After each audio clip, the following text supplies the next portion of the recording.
Hello students, this is Supriya Mogle. I'm working as an assistant professor at Center for Distance Education, Shivaji University, Kolhapur.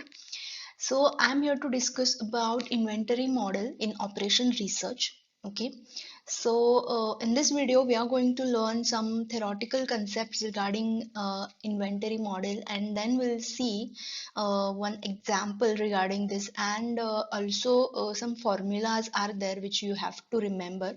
Okay, so we'll start. So first we'll see concept of inventory model किंवा inventory management. Inventory म्हणजे काय? Inventory म्हणजे stock. Okay, जो stock एखाद्या फॅक्टरीमध्ये manufacturing कंपनीमध्ये असतो, godown मध्ये असेल, तर त्याला म्हणायचं inventory. And what is management? Management तुम्हाला माहितीच आहे. मॅनेजमेंट म्हणजे काही काही टूल्स आणि टेक्निक्स असतात जे यूज करून तुम्ही प्रॉपर मॅनेज करायचं असतं. मग त्याच्यामध्ये काय होतं की तुम्ही जे रॉ मटेरियल आणणार आहे त्याचा प्रॉपर यूज झाला पाहिजे, युटिलायझेशन व्यवस्थित झालं पाहिजे, काम इफिशियंटली आणि इफेक्टिव्हली व्हायला पाहिजे. हे सगळं येतं मॅनेजमेंटमध्ये. मग इन्व्हेंटरी मॅनेजमेंट म्हणजे काय? Inventory management means managing the inventory. Okay, म्हणजे त्याला काय म्हणू शकतो आपण, तुमचा त्या have a control over the stock by the manager so that there is a proper usage of material is possible with the least wastage. म्हणजे जो स्टॉक आहे तो व्यवस्थित मॅनेज करायचा आहे, प्लस त्याच्यामध्ये वेस्टेज कमी झालं पाहिजे, स्टॉक एक्सेस असता कामा नये किंवा तो खूप म्हणजे त्याचं शॉर्टेज पण असता कामा नये. ॲज पर द रिक्वायरमेंट तुम्ही तो स्टॉक ठेवला पाहिजे आणि त्याचं प्रॉपर त्याची काळजी घेतली पाहिजे, तर खराब होऊ नये यासाठी, किंवा ते कुठे ठेवले ते व्यवस्थित ठेवले का नाही, त्याच्यामध्ये काही प्रॉब्लेम आहे का नाही, किंवा जर तो जास्त स्टॉक असेल तर आपल्याला त्याच्यावर जास्त पैसे खर्च करावे लागतील तो व्यवस्थित ठेवण्यासाठी. तर मिनिमम कॉस्ट मध्ये आपण ते कसं करू शकतो, ह्या सगळ्याचा अभ्यास आपण कशामध्ये करतो? इन्व्हेंटरी मॅनेजमेंट मध्ये. So it means the practice overseeing and controlling the ordering, storage and use of components that a company uses in the production of the item it sells. So it includes controlling, ordering and usage. म्हणजे याच्यामध्ये controlling येतं, ज्याच्यामध्ये तुमचा proper control असला पाहिजे इन्व्हेंटरीवरती, ज्याच्यामध्ये major केलं जातं व्यवस्थित आहे का नाही, प्लॅनिंगनुसार चाललंय का नाही, आणि जर काही प्रॉब्लेम असतील तर त्याच्यावर आपण एखादा तोडगा काढतो. ऑर्डरिंग मध्ये राईट क्वांटिटी घ्यायची आहे तुम्हाला, राईट क्वालिटी पाहिजे आणि ऍट द राईट टाइम तुम्हाला ते केलं पाहिजे. देन युसेज, प्रॉपर युसेज व्हायला पाहिजे, युटिलायझेशन नीट व्हायला पाहिजे. Then effective and efficient use व्हायला पाहिजे मटेरियलचा. सो हे सगळं येतं युसेज मध्ये. So these are some theoretical concept regarding inventory management. So next is how to manage the stock. आता हा मॅनेजमेंट म्हटलं आपण, इन्व्हेंटरी मॅनेजमेंट, पण ते कसं करायचं? How to manage the stock. So you can manage the stock by maintaining these factors. Okay. First is minimum level of stock. Minimum level of stock म्हणजे एक असा लेवल तुम्ही डिसाइड करायचा आहे ज्याच्या खाली तुमचा स्टॉक येणार नाही. म्हणजे एक तुम्ही लेवल ठरवायची आहे ज्याच्या खाली तुमचा स्टॉक येऊ द्यायचा नाहीये, त्याच्यावरतीच तुमचा स्टॉक असला पाहिजे. ओके, त्याच्या खाली आला तर तुमचं परत सेल्स मध्ये किंवा प्रोडक्टिव्हिटी मध्ये कमी होऊ शकतं. Then maximum level of stock म्हणजे याच्यामध्ये एक लेवल अशी डिसाइड करायची आहे ज्याच्यावरती किंवा त्याच्यापेक्षा जास्त स्टॉक असू नये. ओके, म्हणजे फॉर एक्झाम्पल इथे, फॉर एक्झाम्पल 5000 मला काही असेल, म्हणजे समजा तुम्हाला पेन तयार करायचं, त्याच्यासाठी तुम्हाला प्लास्टिक पाहिजे. तर प्लास्टिक एका महिन्यामध्ये किती डिमांड येतो तुमचा, त्यानुसार तुम्ही एक महिन्याला मला 50 किलो लागतो प्लास्टिक, तर 50 किलो पेक्षा थोडस जास्त तुम्ही घेतला तर चालेल. म्हणजे फॉर एक्झाम्पल 60 किलो वगैरे, तर ती लेवल ठरवायची आहे. 60 किलो पेक्षा जास्त मी घेणार नाही, कारण जर जास्त घेतला तर परत ते ठेवायला जास्त कॉस्ट लागेल, त्याचं मॅनेजमेंटला वेगळा कॉस्ट लागेल, ते कुठे ठेवायचं त्याच्यावर पैसे खर्च करावे लागतील. सो आणि मिनिमम म्हणजे 50 लागते तर आपण त्याच्या खाली यायचं नाहीये. म्हणजे मी 20 किलोच घेतलाय प्लास्टिक किंवा 30 किलो घेतलाय, काहीच उपयोग नाहीये. कारण तुमचा डिमांड किती आहे, 50 किलोचा प्लास्टिक तुम्हाला पाहिजे.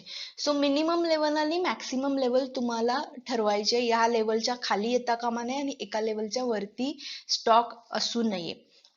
देन ॲव्हरेज रिक्वायरमेंट म्हणजे ऑन अन ॲव्हरेज ठरवायचं आहे की केवढी रिक्वायरमेंट मला लागते आणि तेवढाच स्टॉक मी ठेवणार आहे. ओके, ॲव्हरेज रिक्वायरमेंट मध्ये मला आता 50 किलो जर लागत असेल प्लास्टिक तर मी 50 किलो ऑन अन ॲव्हरेज म्हणजे एका महिन्यामध्ये मला 50 किलो लागला, दुसऱ्या महिन्यामध्ये मला 40च किलो लागला, तिसऱ्या महिन्यामध्ये मला 60 किलो लागला.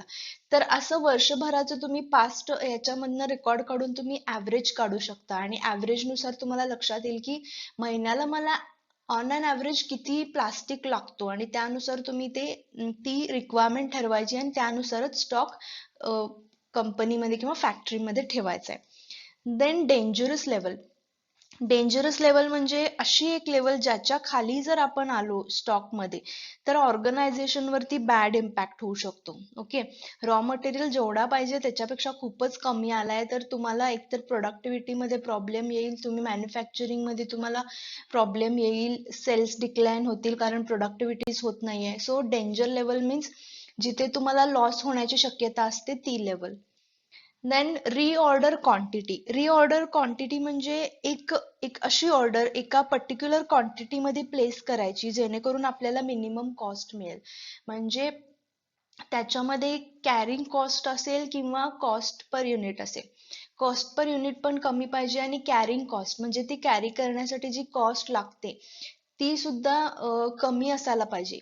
ओके, ती जर मिनिमम असेल तर आपला टोटल कॉस्ट काय होतो, मिनिमम होतो. म्हणजे cost minimisation one of the important objective of any company, any organisation. बरोबर, तर जसं आपण कॉस्ट कमी करू शकतो, कुठे कुठे कमी करू शकतो हे ठरवलं पाहिजे आणि त्या ऑर्डर नुसार एक पर्टिक्युलर क्वांटिटी मध्ये आपण ऑर्डर काय द्यायची आहे, प्लेस करायची.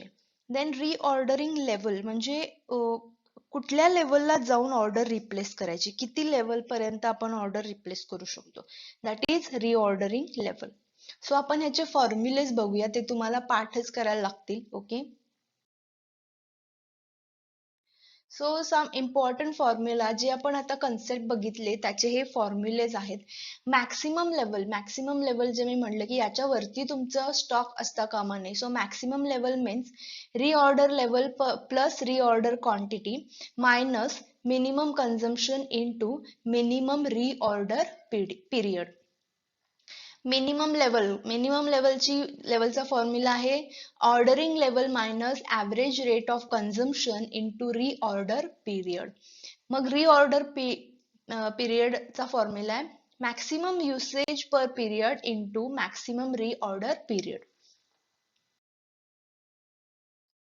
नेक्स्ट आहे ॲव्हरेज लेवल किंवा ॲव्हरेज रिक्वायरमेंट लेवल म्हणतो, maximum level plus minimum level divided by 2. Then EOQ means economic order quantity. म्हणजे आपण जे रिऑर्डरिंग क्वांटिटी म्हणलं, रिऑर्डरिंग क्वांटिटीलाच इकॉनॉमिक ऑर्डर क्वांटिटी असं म्हणतात. तर याचा फॉर्म्युला आहे square root 2 into AD into OC divided by CC. आता AD म्हणजे अॅन्युअल डिमांड, OC म्हणजे ऑर्डर कॉस्ट म्हणजे कॉस्ट पर युनिट आणि कॅरिंग कॉस्ट, CC म्हणजे कॅरिंग कॉस्ट. सो हे फॉर्म्युले मी इझी याच्यामध्ये फॉर्म केलेले आहेत. बुकमध्ये तुम्हाला वेगळ्या प्रकारचे दिसतील पण कन्सेप्ट तीच आहे. Annual डिमांडला may be me AD लिहिलंय तर तिथे D असेल फक्त किंवा OC च्या जागी C असेल. ओके, तर ह्या सगळ्या टर्म सेम आहेत, फक्त त्याचं ॲब्रिव्हिएशन वेगवेगळं यूज केलेलं आहे. ओके, सर तुम्हाला कुठलं इझी वाटतं ते तुम्ही करू शकता. असं काही थंब रूल नाही की बुकमध्ये दिलंय त्याच प्रकारे सॉल्व्ह करायचं आहे असं काही नाही. तुम्ही तुमच्या ह्याच्यानुसार तुम्हाला जे इझी स्टेप वाटते, फॉर एक्झाम्पल तुम्ही ऑनलाईन कुठला तरी व्हिडिओ बघितला आणि त्याच्यातली स्टेप तुम्हाला इझी वाटते तर तुम्ही ती फॉलो करू शकता. असं काही कंपल्सरी नाही की बुक मधल्याच स्टेप्स यायला पाहिजे किंवा बुक मधलाच फॉर्म्युला यायला पाहिजे, असं काहीही नाहीये. ओके. सो मी म्हटलं तसं हा एक वेगळा फॉर्म्युला तुम्हाला बुकमध्ये किंवा दुसऱ्या व्हिडिओजमध्ये पण दिसेल. तर इथे काय दिलंय की 2 × D × S divided by H. आता मी इथे डीच्या इथे एडी लिहिलं होतं, एसच्या इथे कॉस्ट लिहिली होती. तर इथे पण सेमच कन्सेप्ट आहेत, फक्त त्यांचे ॲब्रिव्हिएशन्स वेगळे आहेत. डी म्हणजे अॅन्युअल डिमांड, एस म्हणजे cost per order that is our ordering cost, C is cost per unit, I is holding cost आणि एच इज होल्डिंग कॉस्ट. इथं पर्सेंटेज आहे आणि इथे रुपीज मध्ये दिले. तर एच कसा काढायचा आहे, I into C. Okay, so this is the formula. तुम्हाला हा पण फॉर्म्युला दिसेल, so don't get confuse. So directly will see the example. आपण एक्झाम्पल बघूया. अशा प्रकारचं एक्झाम्पल येऊ शकतं. Messrs Tube Limited are the manufacturers of picture tubes for TV. The following are the details of their operations. Okay, तर एक company आहे जी TV साठी पिक्चर ट्यूब मॅन्युफॅक्चर करते आणि त्याच्याबद्दल त्यांनी खाली काय दिलेलं आहे आपल्याला, डिटेल्स दिलेले आहेत. तर फर्स्ट आहे average monthly market demand. Average monthly market demand आहे 2000 पर ट्यूब्स. ऑर्डरिंग कॉस्ट दिली आहे 100 पर ऑर्डर. कॅरिंग कॉस्ट दिली आहे, कॉस्ट ऑफ ट्यूब्स दिले, नॉर्मल युसेज दिले, मिनिमम युसेज, मॅक्सिमम युसेज आणि lead time to supply. Lead time to supply म्हणजे काय, सप्लाय करायला किती वेळ लागतो, किती वेळ लागणार, म्हणजे मिनिमम टू मॅक्सिमम. इथे 6 to 8 weeks म्हणले, म्हणजे मिनिमम 6 आठवडे लागतील किंवा मॅक्सिमम 8 आठवडे लागतील. तर क्वेश्चन काय दिलाय बघूया. Calculate EOQ if the suppliers is willing to supply quarterly 1500 units at a discount of 5% and it is worth accepting. Is it worth accepting म्हणले, इथे क्वेश्चन मार्क पाहिजे. Worth accepting. Then you have to calculate maximum level of stock, minimum level of stock and reorder level. So first आपण काय करायचं असतं, इथे पहिल्यांदा EOQ काढून घ्यायचा, इकॉनॉमिक ऑर्डर क्वांटिटी काढून घ्यायची. त्याच्यानंतर त्यांनी EOQ नंतर आपण काय करू शकतो, म्हणजे EOQ काढल्यानंतर आपल्याला एक टोटल कॉस्ट मिळेल आणि त्यांच्यानुसार जी EOQ ची कॉस्ट आहे, फॉर एक्झाम्पल ती ए इतकी आली आणि सप्लायर्सनी आपल्याला एक वेगळी कंडिशन दिली, ही स्कीम दिली की तुम्ही क्वार्टरली 1500 युनिट्स घेतले तर तुम्हाला 5% डिस्काउंट मिळेल आणि याची कॉस्ट परत आपल्याला काढायची, ती होईल बी. ओके, आता ए आणि बी मध्ये आपण कम्पेअर करणार आणि कुठली कॉस्ट बेटर आहे किंवा कुठली कॉस्ट कमी आहे, कमी कॉस्ट असेल ती मेथड आपण ऍक्सेप्ट करणार. ओके, म्हणजे जर बी कमी आला तर आपण त्यांचं स्कीम जे आहे, त्यांनी जे ऑफर केले ते आपण ऍक्सेप्ट करणार. इथे विचारले की ऍक्सेप्ट करणार की नाही, आणि समजा ए ची कॉस्ट जर जास्त आली then we can say we are not accepting. Okay, so पहिल्यांदा EOQ काढून घ्यायचा. EOQ चा formula under root 2 × AD × OC divided by CC. So 2 × annual demand of organization into ordering cost divided by carrying cost. आता इथे annual demand of organization म्हणले. Okay, आणि आपल्याला तुम्ही व्हिडिओ मध्ये बघा, बॅक जाऊन तुम्हाला एक्झाम्पल मध्ये काय दिले, ऍव्हरेज मंथली मार्केट डिमांड दिली. ऍव्हरेज मंथली मार्केट डिमांड दिली आहे, पण आपल्याला काय पाहिजे, annual demand of the organisation.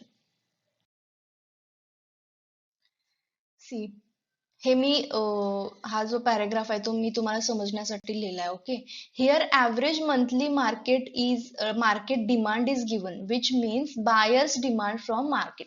म्हणजे ॲव्हरेज मंथली मार्केट डिमांड जे दिले त्याचा अर्थ बायर्सचं काय डिमांड आहे तुमच्याकडून, बायर्सला किती पाहिजे आहेत त्यानुसार ती डिमांड दिली. किती, 2000 ट्यूब्स, म्हणजे कस्टमर्सना 2000 ट्यूब पाहिजेत, पण आपल्याला काय पाहिजे, annual demand of organisation.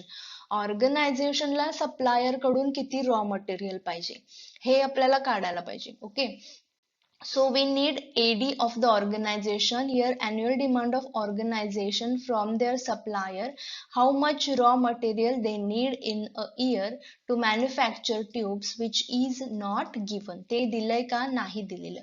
So first we have to calculate annual demand of an organization. So आता अॅन्युअल डिमांड कसा काढायचा. अॅन्युअल डिमांड काढण्यासाठी तुम्हाला काही ना काहीतरी हिंट तिथे दिलेली असते. ओके, आता इथे दिले की नॉर्मल युसेज, म्हणजे नॉर्मल युसेज दिलाय 100 ट्यूब्स पर वीक. म्हणजे त्यांनी सांगितलं की नॉर्मली तुम्हाला एका आठवड्याला 100 ट्यूब्स लागतात. ओके, मग अॅन्युअल डिमांड किती त्याच्यावरून आपण काढू शकतो. आठवड्याला जर 100 ट्यूब्स लागत असतील तर वर्षाला किती लागणार हे इथे कॅल्क्युलेट केले. 1 week is equal to 100 tubes, then 1 year. आता 1 इयर मध्ये किती वीक्स असतात, 52 वीक्स. सो एक्स मानला, क्रॉस मल्टिप्लाय केलं, क्रॉस मल्टिप्लाय केल्यानंतर X is equal to 52 into 100 आणि एक्स किती आला, 5200. So this is our annual demand. म्हणजे आपला काय आला इथे, एडी आपण कॅल्क्युलेट केला. आता EOQ मध्ये सगळ्या व्हॅल्यूज टाकायच्या आहेत. आपल्याकडे इथे 2 टाकला आपण. हा फॉर्म्युला मी लिहिलेला नाहीये इथे. ओके, ते CC पाहिजे. EOQ मध्ये आपण AD काढला 5200 अँड कॉस्ट पर युनिट आपल्याला दिली आहे. ओके, ऑर्डरिंग कॉस्ट दिली आहे 100 पर ऑर्डर. ओके, पण आपल्याला CC माहित नाहीये. CC त्यांनी काय सांगितलंय, 20% पर ॲनम, म्हणजे कॅरिंग कॉस्ट सांगितले 20% पर ॲनम. आता 20% असं कॅरिंग कॉस्ट तिथे कधीही घ्यायचं नसतं. Okay, so always remember carrying cost is calculated on the cost of cost किती, पूर्ण याची कॉस्ट किती दिली, पर ट्यूबची कॉस्ट किती जाते, तर त्याच्यावरती कॅरिंग कॉस्ट अवलंबून असते. ओके, आता 20% पर ॲनम आणि कॅरिंग कॉस्ट आपल्याला दिली. कॉस्ट ऑफ ट्यूब्स किती दिले, 500 पर ट्यूब. सो 500 च्या 20% आपण कॅल्क्युलेट करणार, that will be our CC. Cost of tubes is equal to ₹500 per tube. 20% of 500 is equal to 100 आणि कॅरिंग कॉस्ट किती येईल, 100 येईल. सो इथे आपण 100 टाकायचं. ओके, EOQ चा फॉर्म्युला परत लिहिला, व्हॅल्यूज सगळ्या कॅल्क्युलेट केल्या, सगळ्या आल्या, 100 कॅन्सल होईल आणि याची मल्टिप्लिकेशन एवढं येईल. हे तुम्ही कॅल्क्युलेटर वरती डिरेक्टली सॉल्व्ह करा. पॉइंट मध्ये आल्यानंतर ते अप्रॉक्सिमेशन करून राऊंड फिगर करून लिहून टाका, that is 102 tubes. So EOQ नुसार आपण काय केलं, ट्यूब्स किती लागणार आहेत आपल्याला, 102. मग आता EOQ 102 ट्यूब्स आल्या म्हणजे काय झालं, तर जर आपण पर वीक, प्रत्येक वीकला किंवा प्रत्येक महिन्याला जेव्हा आपण ऑर्डर देणार तेव्हा 102 ट्यूब्सची जर ऑर्डर प्लेस केली तर आपली ऑर्डरिंग कॉस्ट आणि कॅरिंग कॉस्ट दोन्ही कमी होऊ शकते. ओके, मग आता ह्या ऑर्डर नुसार, EOQ नुसार जर आपण EOQ नुसार आपण ऑर्डर प्लेस केली तर टोटल कॉस्ट किती होतो हे आपण आता कॅल्क्युलेट करूया. सो पहिल्यांदा काय करायचं, EOQ कॅल्क्युलेट करायचं. EOQ ला काय काय लागतं, कॅरिंग कॉस्ट लागते, ती पर्सेंटेज मध्ये दिलेली असते. ती कॉस्ट किती दिली आहे प्रोडक्टची, त्यानुसार त्याच्यावरती पर्सेंटेज काढून ती काढायची. अॅन्युअल डिमांड काढायचा, एखाद्या वेळेस डिमांड दिलेला असतो, डायरेक्टली पुटअप करा आणि व्हॅल्यूज टाकून EOQ काढा. आता EOQ काढल्यानंतर त्याच्यावरून टोटल कॉस्ट काढायची. यानुसार जर या ऑर्डर नुसार जर मी क्वांटिटी नुसार ऑर्डर दिली तर किती कॉस्ट येऊ शकते. सी, टोटल कॉस्ट काढायची, अॅन्युअल डिमांड इंटू कॉस्ट, हे 3 व्हॅल्यूज आपल्याला लागतात टोटल कॉस्ट साठी. ओके, पहिला आहे annual demand into cost, then order cost आणि देन कॅरिंग कॉस्ट आणि सगळ्याची ऍडिशन करायची. अॅन्युअल डिमांड आपण काढला होता 5200, कॉस्ट आपली आहे 500, त्याची मल्टिप्लिकेशन केल्यानंतर 26 लाख येईल. देन ऑर्डर कॉस्ट, ओके, किंवा ऑर्डरिंग कॉस्ट कशी काढतात, number of order into per order cost. आता नंबर ऑफ ऑर्डर काढण्यासाठी एडी डिवायडेड बाय ईओक्यू करायचं. एडी काढलाय, आता हे फॉर्म्युलेज तुम्हाला बाय हार्ट लक्षात ठेवावे लागतील. ओके, तुम्ही पाठच करायचे आहेत, हे त्याला ऑप्शन नाही. So number of orders is equal to annual demand divided by EOQ. Annual demand काढला आपण 5200, ईओक्यू आत्ताच काढला 102, आणि मग ह्याची जी व्हॅल्यू येईल, ह्याची व्हॅल्यू कॅल्क्युलेट करा इथे into per order cost. Per order cost किती आहे 100, आणि ही व्हॅल्यू आली एवढी 50.98, आणि इंटू 100 केल्यानंतर किती येईल 5098. दिस इज अवर ऑर्डर कॉस्ट. म्हणजे ऑर्डर कॉस्ट आपल्याला एवढी लागणार. अॅन्युअल डिमांड आपल्याला 26 लाख लागणार. आता आपल्याला काढायचे कॅरिंग कॉस्ट. कॅरिंग कॉस्टचा फॉर्म्युला आहे EOQ divided by 2 into carrying cost. So EOQ divided by 2 काढलं, 102 डिवायडेड बाय 2. कॅरिंग कॉस्ट आपण मगाशीच कॅल्क्युलेट केलंय 20% ऑन 500, ते आलं 100, आणि त्याचं मल्टिप्लिकेशन केल्यानंतर सीसी येईल 5100. सो तिन्ही पण गोष्टी आपण कॅल्क्युलेट केल्या. आता यांची ऍडिशन करायची. ऍडिशन केल्यानंतर ही व्हॅल्यू मिळते. ओके, 26,10,198. आता ही आली जेव्हा आपण ईओक्यू नुसार, ईओक्यू म्हणजे काय, किती ऑर्डर आपल्याला द्यायला पाहिजे जेणेकरून आपली ऑर्डरिंग कॉस्ट आणि कॅरिंग कॉस्ट दोन्ही पण कमी होतील आणि आपल्याला प्रॉफिट होईल. सो ईओक्यू त्याच्यासाठी केलं जातं, क्वांटिटी किती करायला पाहिजे याच्यासाठी ईओक्यू आपण कॅल्क्युलेट करतो. तर ईओक्यू नुसार जर ऑर्डर दिली तर किती टोटल कॉस्ट येऊ शकते ते आता आपण कॅल्क्युलेट केलं. आता आपल्याला काय करायचंय, त्यांनी आपल्याला काय सांगितलं होतं, त्यांनी एक स्कीम सांगितली. ओके, की 1500 युनिट्स जर तुम्ही घेतला तर 5% तुम्हाला काय मिळेल, डिस्काउंट मिळेल.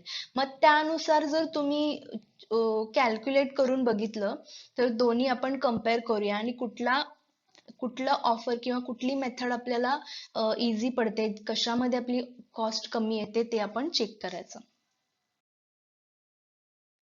So next is calculating total cost if we get discount at 5% for 1500 units. This is our first question. पहिला क्वेश्चन होता आपला याच्यामध्ये. तर टोटल कॉस्ट काढायची आपल्याला अॅन्युअल डिमांड इंटू कॉस्ट. आता सेम टोटल कॉस्ट काढताना मगाशी ईओक्यू मध्ये ज्या 3 गोष्टी लागणार होत्या त्याच इथे 3 गोष्टी लागणार आहेत. फक्त आपण ईओक्यूच्या जागी जिथे जिथे ईओक्यू आहे किंवा ईओक्यू जिथे जिथे आहे आपण किती काढला होता ईओक्यू 102, राईट. पण त्यांनी काय दिलंय 1500 युनिट. सो जिथे ईओक्यू आहे तिथे आपण 1500 टाकायचं, बाकी सगळ्या व्हॅल्यूज सेम येतील. पहिला आहे अॅन्युअल डिमांड इंटू कॉस्ट. आपल्याकडे अॅन्युअल डिमांड आहे, कॉस्ट आहे, आलं 26 लाख, सेम. आता ऑर्डरिंग कॉस्ट काढायची आहे, AD into per order cost, AD divided by EOQ, sorry, per order cost. आता एडी आहे तसा सेम 5200 डिवायडेड बाय ईओक्यू. ह्यांच्या स्कीम नुसार ओके ती व्हॅल्यू टाकायची आहे. 1500 इंटू पर ऑर्डर कॉस्ट किती आहे 100 रुपीज आहे. ह्याचं कॅल्क्युलेशन केल्यानंतर एवढं येईल 346. नाव कॅरिंग कॉस्ट. कॅरिंग कॉस्ट मध्ये फॉर्म्युला आहे EOQ divided by 2 into carrying cost. Carrying cost आपण कॅल्क्युलेट केली होती 100, 1500 इथे टाकलं ईओक्यूच्या जागी, 1500 डिवायडेड बाय 2 व्हॅल्यू येते 75,000. सो 26 लॅक्स, ही 346 आणि 75,000 हे सगळे आपण ऍड करणार. इथे आली आपली टोटल कॉस्ट. आता टोटल कॉस्टला सुद्धा ते काय करणार आहेत 5% डिस्काउंट देणार आहेत. सो -5% करायचं, याच्या -5% याच्यातून मायनस करायचं. सो ही आली 5% ची अमाऊंट, आणि आपण काय केलं इथे अमाऊंट मायनस करून ही कॅल्क्युलेट करून ही आलेली अमाऊंट. फायनल टोटल कॉस्ट किती आली आहे 25,41,578.7. सो आता आपण कम्पेअर करू शकतो दोन्ही कॉस्ट. ओके, तर आधीची जी EOQ वरून काढलेली जी होती त्याच्यामध्ये आपण 102 EOQ ठेवून जेव्हा काढली तेव्हा 26 लाख समथिंग आलं, आणि जेव्हा त्यांच्या स्कीम नुसार 1500 युनिट्सचं ठेवून बघितल्यानंतर व्हॅल्यू किती आली, 25 लाखच्या रेंजमध्ये. याचा अर्थ काय, तर जी सप्लायर आपल्याला स्कीम देणार आहे किंवा सप्लायरची जी ऑफर आहे ती आपल्याला चांगली आहे, कारण त्याच्यामध्ये आपली कॉस्ट खूप कमी होते, राईट. 26 लाख आणि 25 लाख नियर अबाउट आपण 1 लाखच्या आसपास तुम्ही डिफरन्स चेक करा कितीने आपण पैसे वाचवू शकतो. त्यामुळे आपण सप्लायरची ऑफर आपल्यासाठी चांगली आहे. So because of its lower cost, मग आपण ऍक्सेप्ट करणार की नाही, yes we will accept this offer. So खाली लिहायचं की is it worth accepting. Okay, clear.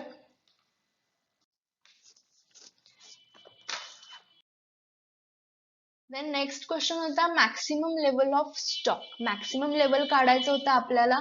त्याचा फॉर्म्युला काय, reorder level plus reorder quantity minus minimum consumption into minimum reorder period. So reorder level आपल्याकडे नाहीये, सो तिथे आपण एक्स लिहिला. रीऑर्डर क्वांटिटी म्हणजेच काय, EOQ लिहिला. मिनिमम कन्झम्पशन, आता मिनिमम कन्झम्पशन म्हणजे काय, मिनिमम कन्झम्पशन म्हणजेच minimum usage. Okay, minimum usage पर वीक त्याने दिलाय 50 ट्यूब्स, सो 50 इथे लिहिलं. Minimum reorder period. ओके, आता रीऑर्डर पिरियड म्हणजे तुम्हाला लीड टाइम किती लागणार आहे, किती वेळामध्ये तुम्ही सप्लाय करू शकता. तर त्यांनी काय सांगितलं होतं, 6 to 8 वीक्स म्हणते. ओके, आता मिनिमम सांगितले, मिनिमम किती वेळ लागतो, 6 वीक्स, सो इथे लिहिलं 6 weeks. Then first find out reorder level. आता आपल्याकडे रीऑर्डर लेवल माहित नाही, सो आपण एक्स फाइंड आउट करूया. रीऑर्डर लेवलची आपण फॉर्म्युला बघितला होता, maximum usage per period into maximum reorder period.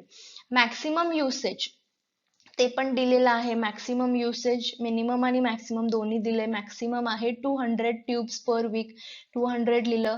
आणि मॅक्सिमम रीऑर्डर पिरियड 6 to 8 दिले, मॅक्सिमम किती आहे 8, सो इथे लिहिलं 8 आणि त्यांचं मल्टिप्लिकेशन करून 1600 युनिट्स आलं. Okay, this is our reorder level. आता रीऑर्डर लेवल इथे एक्सच्या जागी पुटअप करून हे इक्वेशन आपल्याला सॉल्व्ह करायचं आहे. इथे पुटअप केलं, सॉल्व्ह केलं, आन्सर आलं 1402 units. Okay, so this is our maximum level of stock. म्हणजे 1402 पेक्षा जास्त स्टॉक ठेवायचा नाही. This is our maximum level of stock. एवढे युनिट्स आपल्याला पाहिजेत, याच्यावरती ठेवून आपल्याला चालणार नाही. So next question, minimum level of stock. आता मिनिमम लेवल ऑफ स्टॉक काढायचा आहे, त्याचा फॉर्म्युला आहे reordering level minus in bracket average rate of consumption into average reorder period. Okay, so हे व्यवस्थित लिहून घ्या, मी परत एकदा वाचते. Reordering cost minus in bracket average rate of consumption into average reorder period. Okay, so पहिल्यांदा आपण ऍव्हरेज रेट ऑफ कन्झम्पशन काढायचा आहे. ओके, ह्या दोन्ही पण गोष्टी आपल्याकडे नाहीत. So average rate of consumption काढण्यासाठीचा फॉर्म्युला आहे maximum consumption plus minimum consumption divided by 2. आता मॅक्सिमम कन्झम्पशन म्हणजे मॅक्सिमम युसेज किती दिला होता, 200. ओके, आणि मिनिमम कन्झम्पशन रेट म्हणजे मिनिमम युसेज दिला होता 50, त्याचा आपल्याला ऍव्हरेज काढायचा आहे, तर तो येतो 125. तसंच रीऑर्डर पिरियडचा आपल्याला ऍव्हरेज काढायचा आहे. रीऑर्डर मध्ये minimum lead time plus maximum lead time divided by 2. Minimum किती वेळामध्ये ते ऑर्डर कम्प्लीट करू शकतात, 6 वीक्स मध्ये, आणि मॅक्सिमम त्यांना 8 वीक लागू शकतो. डिवायडेड बाय 2 केलं, आन्सर आलं 7.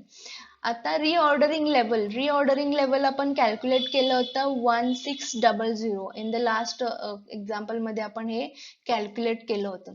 सो ही व्हॅल्यू इथे टाकली, मायनस ऍव्हरेज दोन्हीचे लिहिले आणि व्हॅल्यू येते 725 युनिट्स.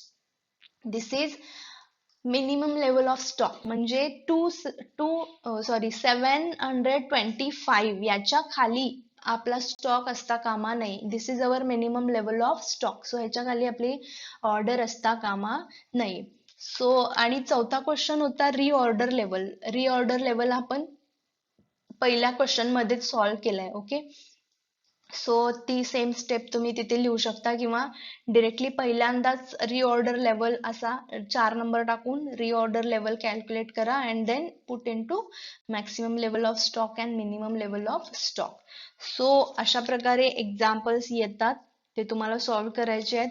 फॉर्म्युलाज पाठ करायचे आहेत. काय क्वेश्चन दिलाय याच्यावरती लक्ष ठेवा. मॅक्सिमम लेवल मिनिमम लेवल काय आहे हे लक्षात घ्या.